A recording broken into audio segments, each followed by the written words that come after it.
കൊച്ചി മാടവനയിൽ നിന്നാണ് സങ്കടകരമായ ഒരു വാർത്ത വരുന്നത്. സിഗ്നലിൽ നിർത്തിയിട്ടിരുന്ന ഒരു ബൈക്കിലേക്ക് കല്ലട ബസ് പാഞ്ഞു കയറി ബൈക്ക് യാത്രക്കാരൻ മരിച്ചു. ജിജോ സെബാസ്റ്റ്യനാണ് മരിച്ചത്. ജിജീഷ് കന്നാരൻ തന്നെ ചേരുന്നു. ജിജീഷ്, അവിടുത്തെ നാട്ടുകാർ തന്നെയാണ് ഈ അപകടത്തിൻ്റെ പ്രധാനപ്പെട്ട കാരണം. അവരുടെ വാക്കുകൾ വളരെ വ്യക്തമാണ്. റോഡ് അശാസ്ത്രീയം, അതേപോലെ തന്നെ അമിത വേഗത ഒക്കെ പറയുന്നു. ഈ നാട്ടുകാർ പറഞ്ഞതിൽ ഒരു കാര്യം, ഈ കല്ലട ബസ്സിൻ്റെ, ഈ ദീർഘദൂരം ഓടുന്ന ഈ കല്ലട ബസ്സിൻ്റെ ടയറുകൾ പഴക്കം ചെന്നതാണ് എന്നുള്ള കാര്യം പറയുന്നു. അതുകൊണ്ടാണ് കൃത്യമായി ബ്രേക്ക് പിടിച്ചിട്ട് കിട്ടാതെ പോയത് എന്ന് പറയുന്നു. എങ്ങനെ ജിജീഷ്, അത് നമുക്ക് കാണാൻ കഴിയുന്നുണ്ടോ? ഈ ബസ്സിൻ്റെ ടയറുകൾ പഴക്കം ചെന്നതാണ്?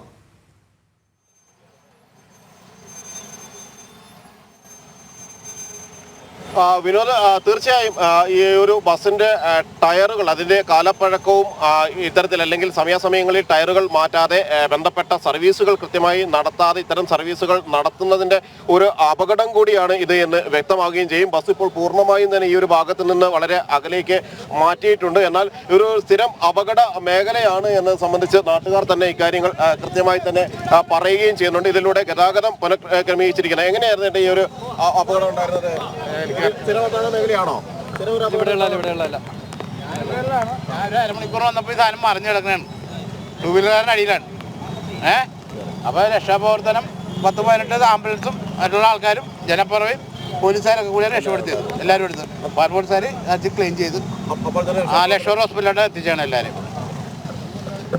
അപകടമുണ്ടായ ആ ഒരു ഘട്ടത്തിൽ തന്നെ നാട്ടുകാരുടെ നേതൃത്വത്തിൽ വളരെ വേഗത്തിൽ തന്നെ രക്ഷാപ്രവർത്തനത്തിലേക്ക് കടക്കുകയായിരുന്നു. എന്നാൽ ഇപ്പോഴും ഈ ഒരു ഭാഗത്ത് നമുക്ക് കാണാൻ കഴിയും, ഇതിന്റെ സിഗ്നലിന്റെ ഭാഗങ്ങളാണ് കാണുന്നത്. അതുപോലെ തന്നെ വിനോദ് പറഞ്ഞതുപോലെ തന്നെ ബസ്സിന്റെ ഒരു യഥാസമയം അറ്റകുറ്റപ്പണികൾ നടത്താത്തത്, അല്ലെങ്കിൽ സർവീസ് കൃത്യമായി നടത്തുന്നതിലുള്ള പോരായ്മകൾ, ടയറുകൾ മാറ്റുന്നതിലുള്ള പ്രശ്നങ്ങളെല്ലാം തന്നെ ഇത്തരമൊരു അപകടത്തിലേക്ക് കാരണമായിട്ടുണ്ട് എന്ന് തന്നെയാണ് വ്യക്തമാക്കുന്നത്. പ്രത്യേകിച്ച് മഴക്കാലമാണ്, റോഡുകൾ തുടർച്ചയായി തെന്നുന്നു.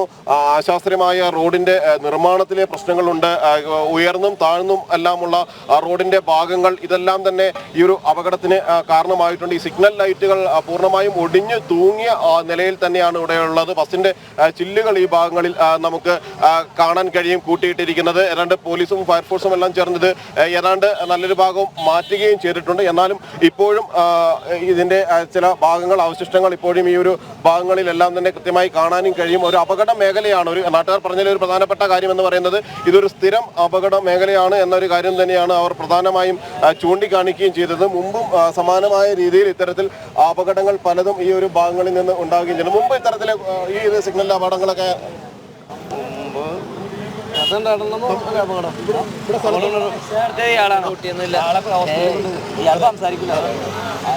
ഉണ്ടായിരുന്നു. ഈ സമയത്ത് ഉണ്ടായിരുന്നു. ഇല്ല ഇപ്പൊ ഈ ഭാഗത്തുള്ള പ്രദേശവാസിയാണോ? അല്ലല്ല.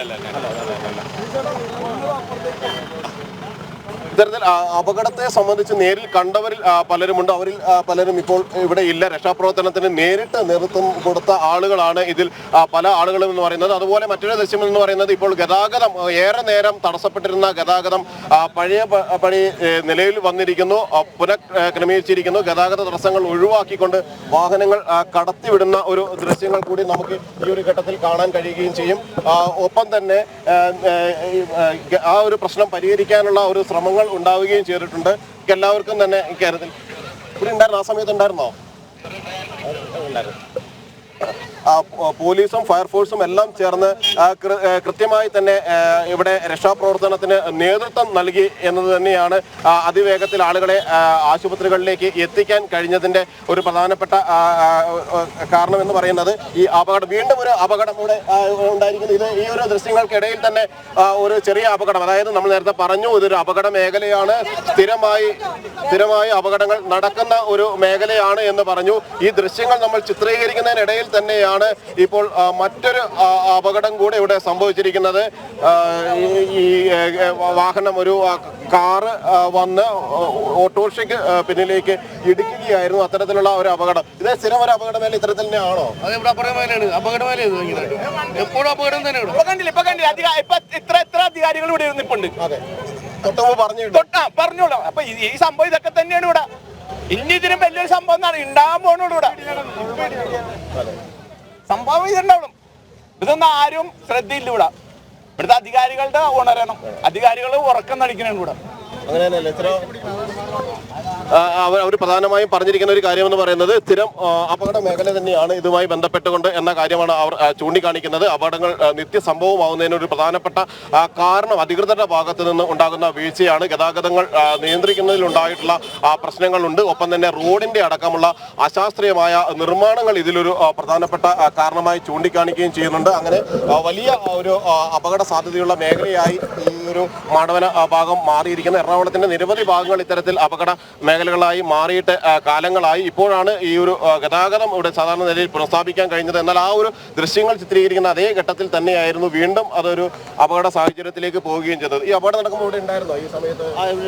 എത്ര മണിയോടുകൂടിയായിരുന്നു ടൈം? നമുക്ക് 9:30 ആയിരുന്നു. അതായത് ബൈക്ക് സിഗ്നൽ ഏകദേശം കണ്ട് നിർത്തിയത് കണ്ടീഷനാണ്. പക്ഷെ അവരുടെ സ്പീഡ് അതാണ്. സിഗ്നൽ കാണാൻ ഒരു ചവിട്ടലും വണ്ടി ആടി വളരെ പെട്ടെന്ന് ചവിട്ടിയെ കഴിഞ്ഞാൽ ആടി ആദ്യം ബൈക്കിൽ ചെറുതായിട്ട് മുട്ടി കഴിഞ്ഞാൽ പിന്നെ വെട്ടിക്കത്. അങ്ങനെയാണ് ആ മീഡിയം ഇടിച്ചു കളഞ്ഞത്. മീഡിയത്തിൽ ഇടിക്കലും ബൈക്കിൽ തന്നെ മുട്ടിയത്. അത് കഴിഞ്ഞിട്ട് അങ്ങോട്ട് വെട്ടിച്ചപ്പോൾ മീഡിയത്തിൽ മറ്റേ സിഗ്നലിലേക്ക് പോസ്റ്റിൽ ഇടിക്കുക ബാക്ക് ഇടിച്ച പാടെ ബാക്ക് പൊങ്ങി മറിഞ്ഞ് പിന്നെ ബൈക്കിന്റെ പൊക്കത്തേക്ക് വീഴിയത്.